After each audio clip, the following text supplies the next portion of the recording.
Alright viewers, same year, same me. I'm Clayton Schrock and this is Comic Therapy, where I talk about comics and comic book characters. Now, let's spin that hero wheel and see who we're talking about for this episode. Round and round it goes. Who will it land on? Only I know. Wow, would you look at that? DC's hero, Raven. It's so lucky because I just happen to have a script and everything already written out for her. She's dark, she's spooky, she's the daughter of a demon. Honestly, she's everything I want to be. Raven's most well known for being the gloomy, depressed character in the Cartoon Network Teen Titans show, and after that, Teen Titans Go. For the most part, her powers and backstory in the show all follow the comics, but I'll be going through all of the basics of her character from the origins of the comics to seeing how she's developed over recent years. Raven's first appearance was in DC Comics Presents number 26. She was created by writer Marv Wolfman and artist George Perez. Of course, you can't have a cool hero without having a dark past involving your parents. We can see this in obvious cases like Batman and Spider-Man. Also, if you go to the University of Akron, there's a heroes class that talks about the hero pattern, starting with Greek gods and making its way over to comic book heroes, and later on real people whose stories are told in schools and books. One of the main lessons from this class is that to be a hero, your parents have to be important, and then something terrible has to happen to them.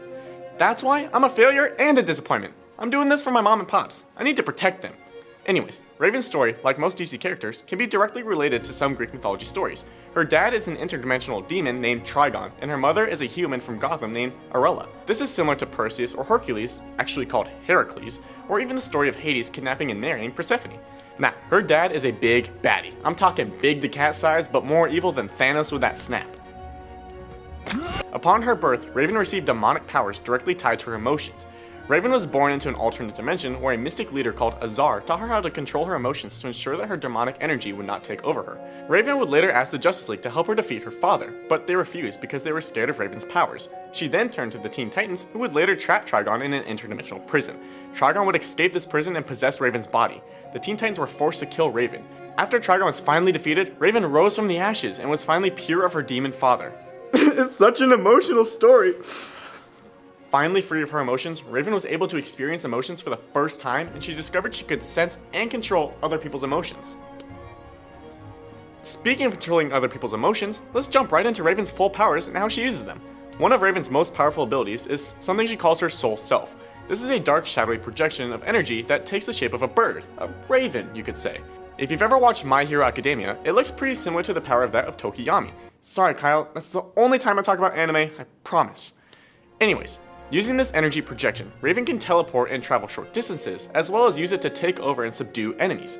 Some versions of Raven also allow her to control cosmic energy. Alright, pretty cool character, amazing backstory, really powerful. Raven sounds like an amazing, well-rounded character. I can't really complain about it. Oh wait, I can and I'm going to. Raven has some really fun stories and revamps, like in the DC Rebirth or in the New 52, but so many of her solo stories or Teen Titan comics that focus on her all follow the similar storyline. Raven gets kidnapped or something, and then Beast Boy or someone has to go and save her. Raven is too cool to be the damsel in distress, but DC makes her this all too much. One of her better solo stories follows Raven as she takes a civilian role and goes to a high school. Of course stuff goes uh-oh and she has to save the day, but come on DC, she has a demon dad and she controls people's emotions. Surely you can think of a better story than these. I personally would love to see a story where Raven takes over the entire Lantern Corps. She could control people's fear, hope, love, rage, greed, and so on. Just imagine the power Raven could hold. So, get on that DC. You can even take that story for free. Actually, no, never mind, I need the money. Overall, Raven is one of the strongest Teen Titans and has probably the best backstory of almost any DC character. That's right, Kal-El, I said it. Your planet being yeeted isn't that cool. Now, if my hypothesis is correct, some of you disagree with me, and to that I say, tweet me about it using the hashtag ComicTherapy. Uh-oh, I said the name of the show. That must mean the episode's coming to an end. But, of course, before I go, let's guess that mask. Last episode, I showed you this picture of Black Bolt, the leader and king of the Inhumans. His powers are his voice. His voice creates sound waves so powerful that even a whisper can destroy mountains. He uses these powers rarely, and that makes his character even cooler. Wait a minute, don't scroll down. We don't need to see that. Stop there. Okay, yes, his full name is Blackagar Boltagon. But that's the lamest part about him, I promise. Here's your next Guess That Mask. If you know who it is and you're brave enough to take a guess, tweet me at ZTV Goofing Off using the hashtag ComicTherapy. My name's Clayton Schrock, and I hope you enjoy the rest of the live show, guys. Man, I can't believe I did that all live, and not a single mistake.